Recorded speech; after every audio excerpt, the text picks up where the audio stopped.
Sir, there are three factors connected with industrial relations. Firstly, sir, the management and officers should know the norms of industrial relations. I do not find any training program for training how to deal with the staff or how to deal with problems expeditiously.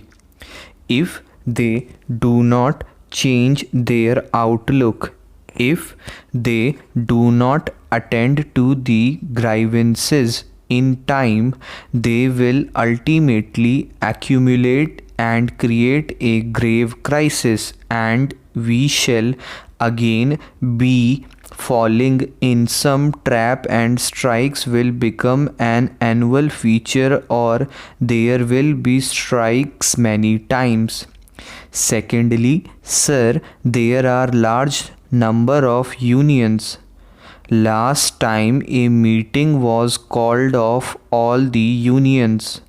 There are craft-wise unions, station masters union, ticket collectors union, and so many others, and there is much scope for politicians and others to multiply unions because the occupations are 700 to 800. There are only two federations. The railway have not taken steps to eliminate multiplicity of unions. Unless this is done, there can be no concrete results. In order to make collective bargaining successful, I feel that the policy of industrial relations and industry-wise unions should extend to this. The scheduled castes and scheduled tribes want their separate union, and the tribal people also want their separate union in the railways.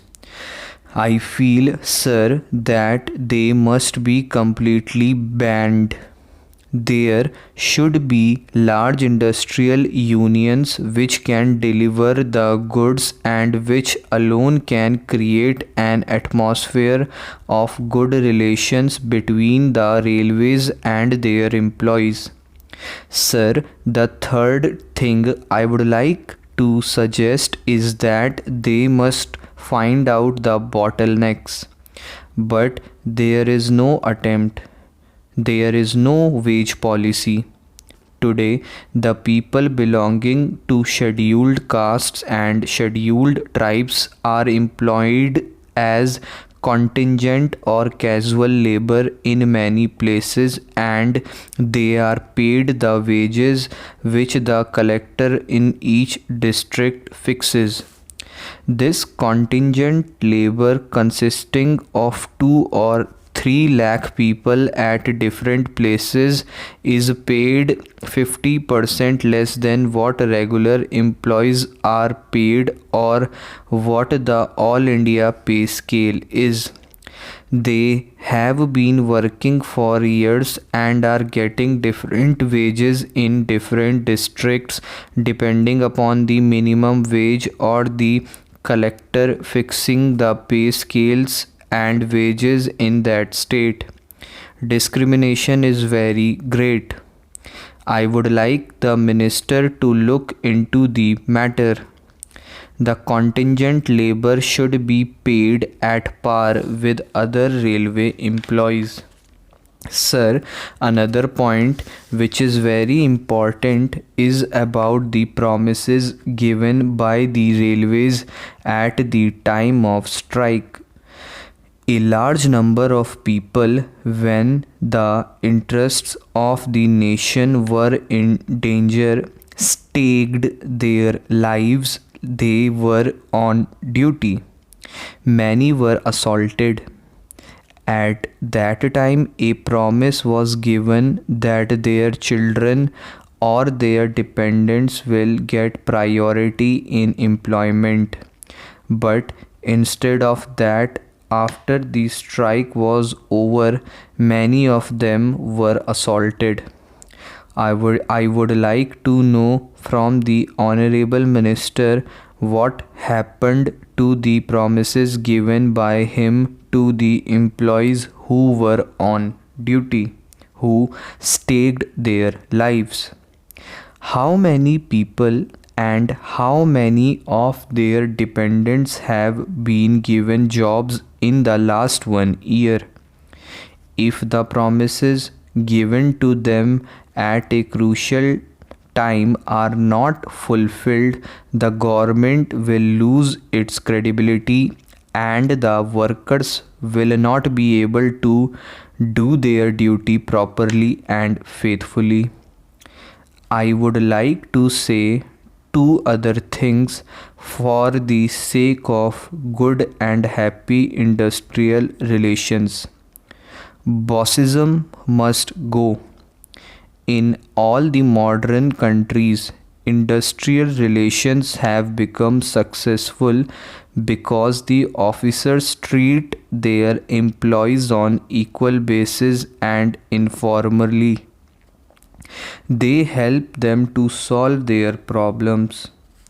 Therefore, the attitude of the officers in the railway administration will go a long way in improving the industrial relations in this vital sector of economy.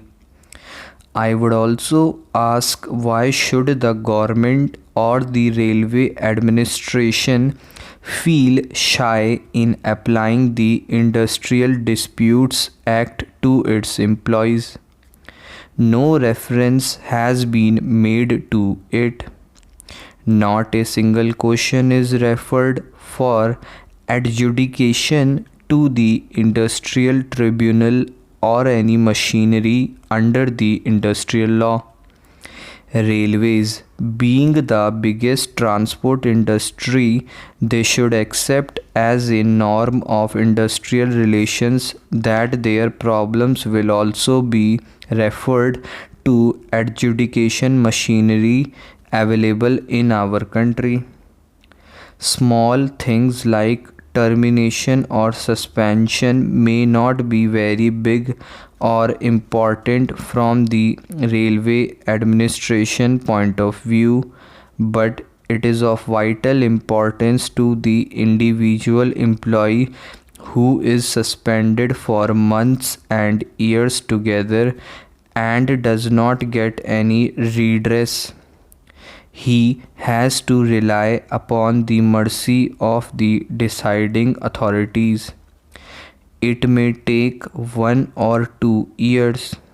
In the state from which I come, under the Bombay Industrial Relations Act, if a man is terminated from service or dismissed, he can go to the labor court and his grievance can be looked into within 3 months.